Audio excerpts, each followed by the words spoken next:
प्यारे दोस्तों, नमस्कार। आज सुबह से जंगल में ठंडी हवाएं चल रही थीं। ये इस बात का संकेत था कि कुछ ही दिनों में ठंड का मौसम आने वाला है। सभी पक्षी भी ठंड के मौसम को लेकर बहुत चिंतित थे। वो अपने घरों को गर्म रखने के लिए लकड़ियां जमा कर रहे थे।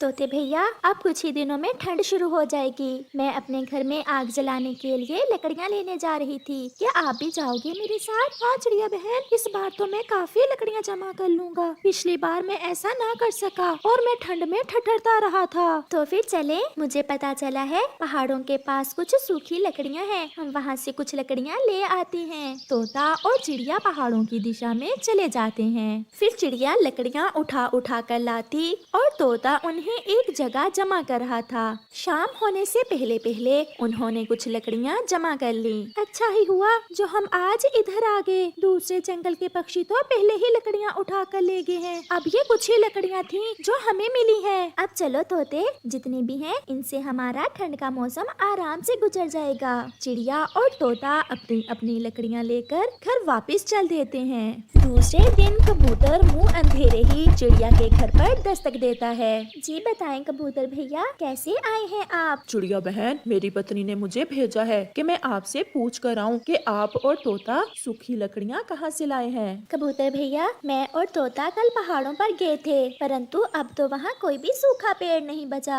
हमें भी थोड़ी ही सूखी लकड़ियाँ मिली थीं। तो अब मैं क्या करूं चिड़िया बहन, मेरा तो बच्चा अभी छोटा है। मुझे अपने घर में आग जलाने के लिए अब सूखी लकड़ियां कहां से मिलेंगी। कबूतर भैया, मैं ये तो नहीं जानती। हाँ, कुछ लकड़ियाँ मैं आपको दे सकती हूँ अपनी लकड़ियों में से। नहीं चिड़िया बहन, मैं कोशिश करता हूँ, शायद कहीं से मिल जाए। फिर कबूतर सारा जंगल घूमता है, परंतु उसे कहीं से भी कोई सूखा पेड़ नहीं मिलता। फिर वो घने जंगल में पहुंच जाता है। वो एक बड़े पेड़ के पास जाकर बैठ जाता है। अभी धूप है, मैं ऐसा करता हूँ, इस बड़े पेड़ से कुछ लकड़ियाँ काट लेता हूँ। ठंड आने से पहले पहले वो लकड़ियाँ तो सूख ही जाएंगी। ऐसा सोचते हुए कबूतर अपना कल्हाड़ा लेकर उस बड़े पेड़ की तरफ बढ़ता है। रुको रुको कबूतर, ये आप क्या करने जा रहे हो? क्या क्या पेड़ जी, ये आप बात कर रहे हैं? हाँ, मैं बोल भी सकता हूँ और मैं ये जानता हूँ कि आप मुझे काटने आए हो।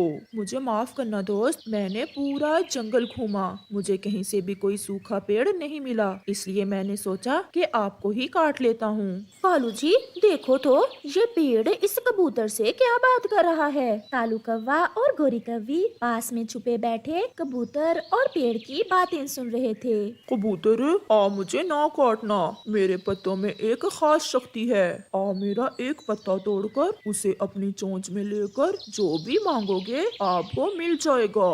सच? अगर ये सच है तो फिर मेरा काम हो गया। मैं केवल कुछ सूखी लकड़ियां ही चाहूंगा और वही मेरी जरूरत है, मुझे और किसी चीज की जरूरत नहीं है। फिर कबूतर उस पेड़ का एक पत्ता तोड़कर अपनी चोंच में लेता है और कुछ सूखी लकड़ियों के बारे में सोचता है। अचानक कबूतर के सामने एक गठरी सूखी लकड़ियों की आ जाती है, जिसे लेकर कबूतर खुशी खुशी अपने घर चला जाता है। कालू जी, कुछ देखा? हाँ, और ये भी कि ये कबूतर कितना पागल है, कुछ सूखी लकड़ियों पर ही खुश हो गया। अब चलो इस पेड़ के पास। फिर कालू और गोरी अपना कल्हाड़ा लेकर उस पेड़ के पास जाते हैं। दोनों पक्षियों, मुझे ना काटना, आप मेरा पत्ता तोड़कर अपनी इच्छा पूरी कर सकते हो। फिर गोरी पेड़ से एक पत्ता तोड़ लेती है। कालू जी, मैं तो सोने का हार लूंगी। नहीं नहीं गोरी, मुझे ढेर सारा पैसा चाहिए। वो इसी बात पर आपस में लड़ाई शुरू कर देते हैं। सोने का हार, ढेर सारे पैसे। वो इसी बात पर लड़ रहे थे कि वो पेड़ अपनी शाखें उनकी तरफ बढ़ाता है और उन्हें गर्दन से पकड़ लेता है। अगर मैं मुसीबत में दूसरे पक्षियों की मदद करता हूँ तो तुम्हारे जैसे लालची पक्षियों को सजा भी देता हूँ। मर गई कालू, मर गई, मेरा सांस रुक रहा है। फिर कालू और गोरी पेड़ से माफी मांगते हैं और फिर कभी लालच ना करने का वादा करते हैं और वो पेड़ उन्हें छोड़ देता है। ऐसे कालू और गोरी को खाली हाथ ही वापस जाना पड़ता है। चिड़िया का बेटा कुकू और कौवे का बेटा जग्गू आपस में दोस्त थे। हर रोज की तरह आज फिर वो दोनों खेलने के लिए जा रहे थे। कुकू, चलो थोड़ा आगे चलते खेलते हैं। फिर वो उड़ते उड़ते थोड़ा आगे नदी पर चले जाते हैं। चलो हम यहाँ छुपन छुपाई खेलते हैं। जग्गू पहले तुम छुपो और मैं तुम्हें ढूंढता हूँ। नहीं कुकू, पहले तुम छुपो और मैं ढूंढूंगा। चलो मैं ही छुपता हूँ। फिर कुक्कू छुपने के लिए चला जाता है। जग्गू कुक्कू को ढूंढने लगता है। वहाँ दो छोटे पक्षी आ जाते हैं। एक किकी था और दूसरा बुलबुला। जग्गू हर समय कुकू से ही खेलते रहते हो, उसे छोड़ो और तुम हमसे दोस्ती कर लो। हम तुम्हें अमरूदों के बाग की सैर भी करवाएंगे और मीठे पानी के झरने पर भी लेकर जाएंगे।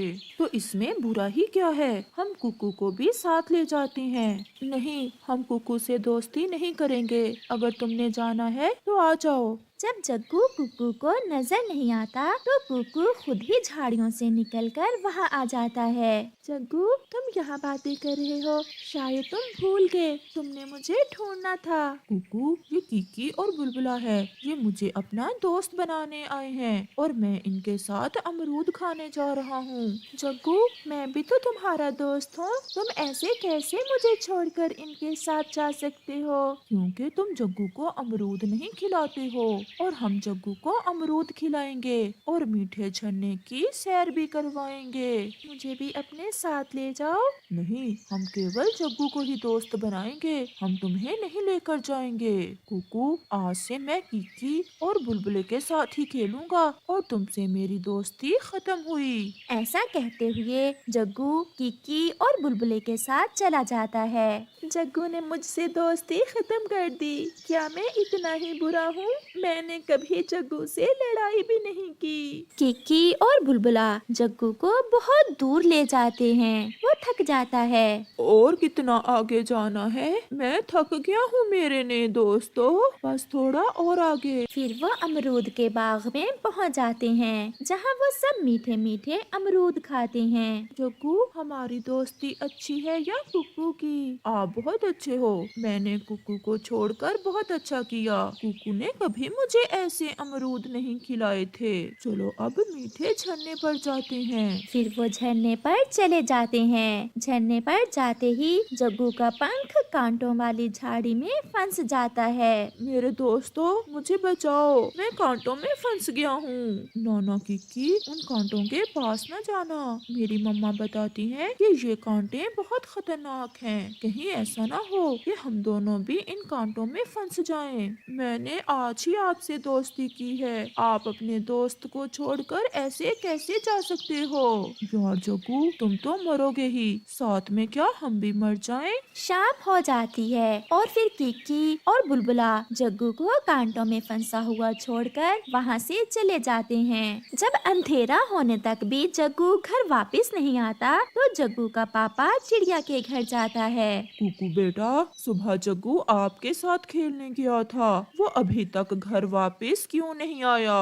अंकल, जब हम खेल रहे थे तो वहाँ किक्की और बुलबुला आ गए थे और जग्गू ने मुझसे दोस्ती खत्म कर दी और उनके साथ चला गया। वो मीठे झरने पर गए थे। कालू भैया, चलो हम मीठे झरने पर जाते हैं, मुझे कुछ ठीक नहीं लग रहा। फिर चिड़िया, उसका बेटा और कालू कौवा मीठे झरने पर जाते हैं, जहाँ जग्गू कांटों में फंसा हुआ रो रहा था। अपनी मम्मा और कालू कौवे से पहले ही कुक्कू जल्दी से कांटों की परवाह किए बिना अपने दोस्त जग्गू को कांटों से बाहर निकालता है। कुकू मेरे दोस्त, आपके कांटे चुभ गए हैं, आपके पंख से खून बह रहा है। जब एक दोस्त मुसीबत में हो तो दूसरा आराम से कैसे बैठ सकता है? चिड़िया और कौवा बैठे ये सब देख रहे थे। जग्गू बेटा, बचपन के दोस्त को छोड़कर नए दोस्त बनाने की सजा तुम्हें मिल चुकी है। चलो अब घर चलें। कुकू, मुझे माफ कर दो मेरे दोस्त, मैं भूल गया था। अच्छा, जल्दी वापस चलो, घर जाके बिरयानी खाते हैं। मैंने बहुत मजे की बिरयानी बनाई हुई है। फिर वो सब खुशी खुशी वापस चले जाते हैं। प्यारे दोस्तों, एक अच्छा और सच्चा दोस्त वही होता है जो मुसीबत में आपके काम आए और नए दोस्तों के मिल जाने पर कभी भी अपने पुराने दोस्तों को छोड़ना नहीं चाहिए।